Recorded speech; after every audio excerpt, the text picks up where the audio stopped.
Stepping away from recent events, we're going to transition into exploring some of the darker spots of Drake's history. Charlie? We'll be talking about a story that some of our seniors may be familiar with. In 2019, there was a house party off of campus, and some of our student athletes were there, one of which was a basketball player who owned a firearm. Now, this firearm was completely legal. It's illegal to have firearms on Drake's campus, but he was off campus.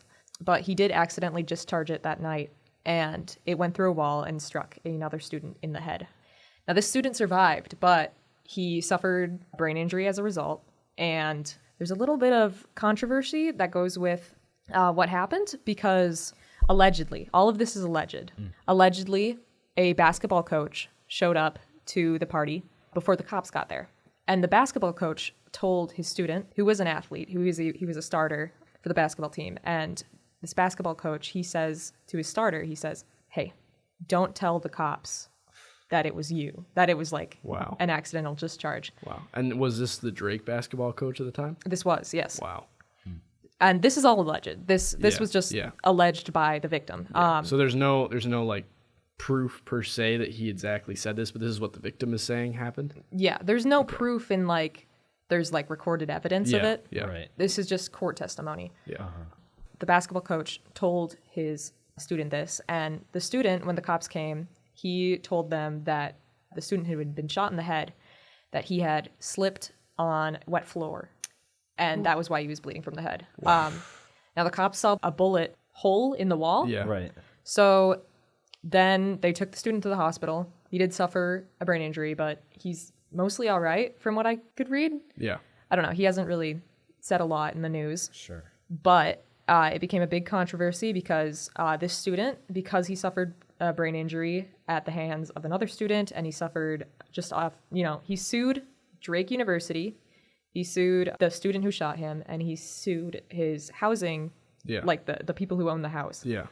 And this was just in 2019, right? Yeah. So that wasn't that long ago. No, yeah. Wow. I remember seeing little snippets of it on Yik Yak. I haven't heard anything about this, which is crazy. Yeah. It's pretty nuts. So who told the cops that he slipped and hit his head and that's why he was bleeding and not from a bullet wound? That was the student who had accidentally shot him. Oh, so the coach told the student, hey, when the cops get here, don't tell them you shot a gun. Just tell them something else happened. And the student was like, okay. And then he told the cops, he was like, the guy slipped and fell. He hurt his head. That's why he's bleeding. And then the cops see a bullet hole. And they're like, okay, something's not right. Yeah. And then eventually it leads to this lawsuit. Right.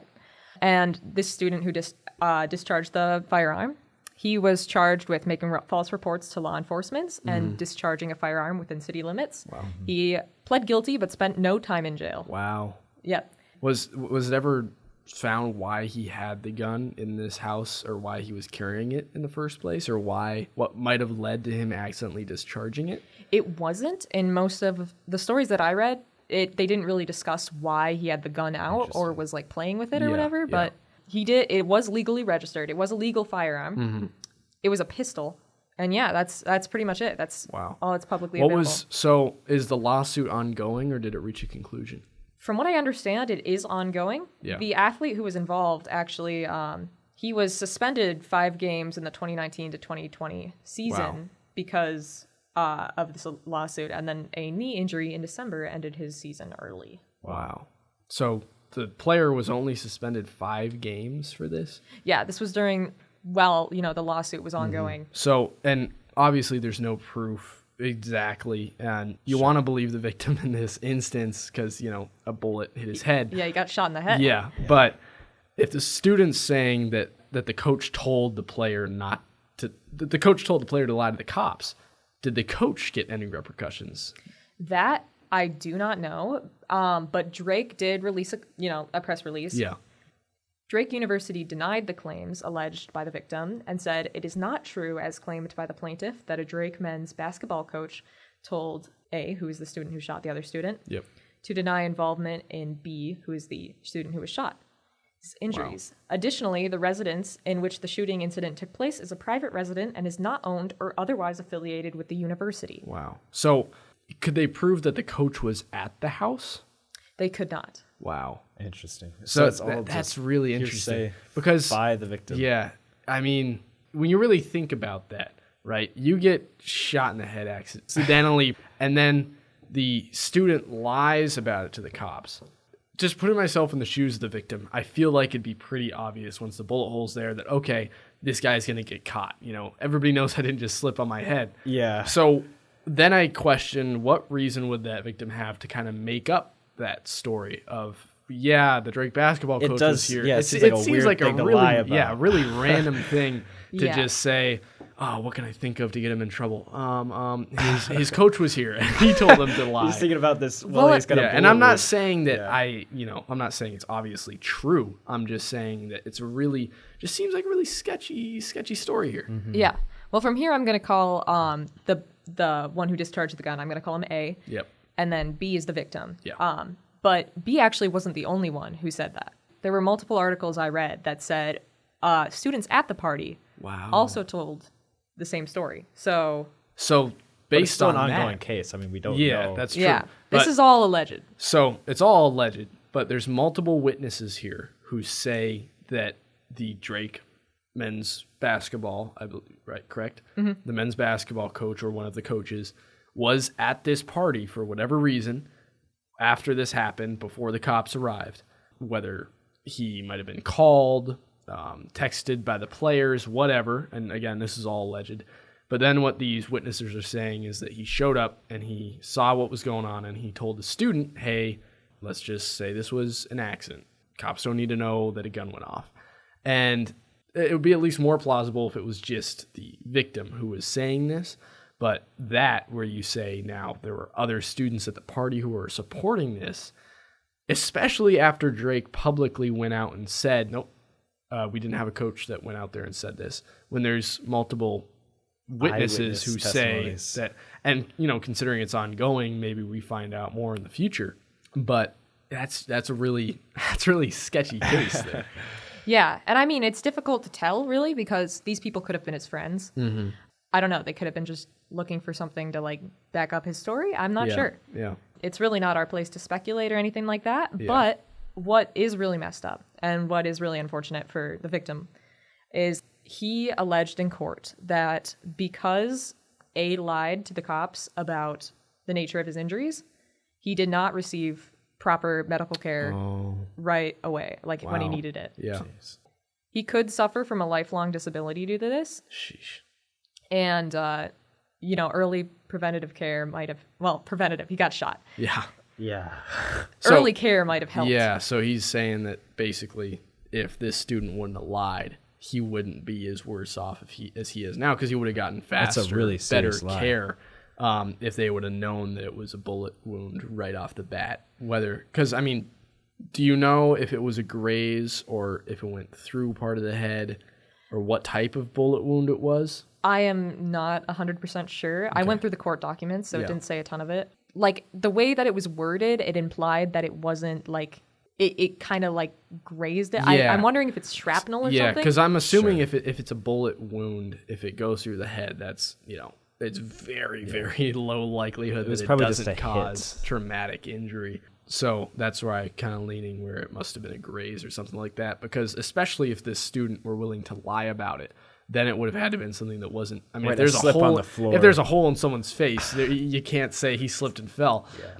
So, wow, what do you think, Oliver? I mean, that is just like a really unbelievable story, and like how something like this kind of gets swept under the radar, and like these things last for years. Like lawsuits, they last longer than anybody can really envision. Yeah, imagine. It's crazy to me because like this sounds like something you'd hear on like a true crime podcast or something like that, where they'd be trying to figure out who's telling the truth here. But I hadn't heard about it at all until you just brought it up. And I know you said at the beginning that seniors at Drake might remember this from, what would it be, their freshman year? Yeah. Which I'm sure they do, or at least there were rumblings about it or something about it at the time. Right.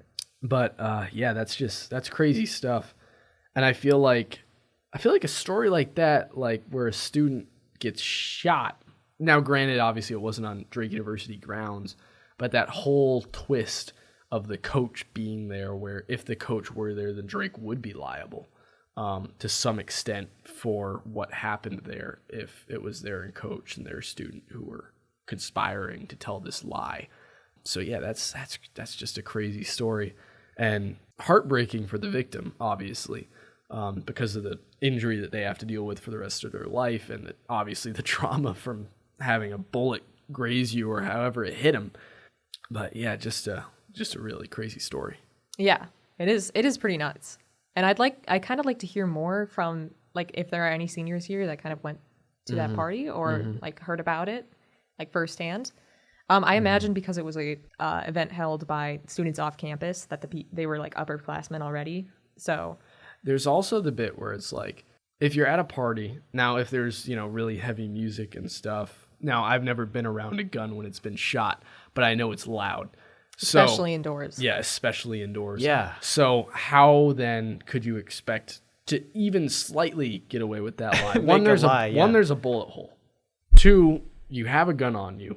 3, you're inside. So I'm assuming that at least it could be heard by the people in the immediate vicinity that a gun went off. Right. I have to and he's imagine- registered to have a firearm. Yeah. It must have been a small group. That whole twist about the lying about it just doesn't make any sense from not only the player's perspective as to where he truly thought that he could just say he slipped and fell and it would all be fine and go away. Now, granted, you also have to kind of take into the account that I'm sure everyone was kind of traumatized in the moment. Obviously, it's assuming it was an accident, and everyone was probably just so stumped that, I sit here saying that that's just a really stupid lie. But in the moment, you might just be scrambling to try, you just accidentally shot someone. Yeah. It sort of makes like the coach being their story a little bit more believable, like that he'd be willing to like believe in this authority figure, like, okay, it wasn't a bullet shot wound. I'll just like lie to the cops. Yeah. What's the first excuse I can come up with? Because otherwise it's just bizarre to say that. And that's another thing too, where the whole bit with the coach being there before the cops almost makes a little bit of sense because, the student's bleeding from his head. If it isn't an immediate bullet wound that looks like it's going to kill someone, that student's first response, or if the student looks like they might be okay, then a player's first response might be, okay, I need to call someone who knows what the hell I'm supposed to do right now. And it wouldn't be crazy in my eyes for them or other players to call the coach and to say, an authority figure and be like, hey, what do we do? What's the next step here? Was student B a basketball player as well? It did not say. Right, yeah. I do not believe so. Mm-hmm. Also, the coach, from what I read, the coach was not at the party originally. Yeah. So he arrived somewhere between when the cops were coming and when he got shot. Yeah, so I think your theory about it is probably right, where they called him. But but it's again, all speculative. Yeah, it's all speculative. Especially after Drake had that statement where they said, we're doubling down. That didn't happen. That's interesting. Yeah. What these students are saying is not true. And it's very difficult in kind of like an alcohol-fueled party environment. It's very difficult to sort of pin anything on anyone. I mean, obviously the guy with the gun who shot him, like he did that. He's already been like charged. Yeah. But I mean, you can't define motive. You can't define, what if these kids are like lying about something? Because I mean, at Drake, it's a very close-knit campus. We all kind of know each other. So it is just a crazy story, though. It is very unfortunate. Thank you for listening to this conversation. To support this podcast, please follow the Drake Broadcasting System on any social media platforms you use.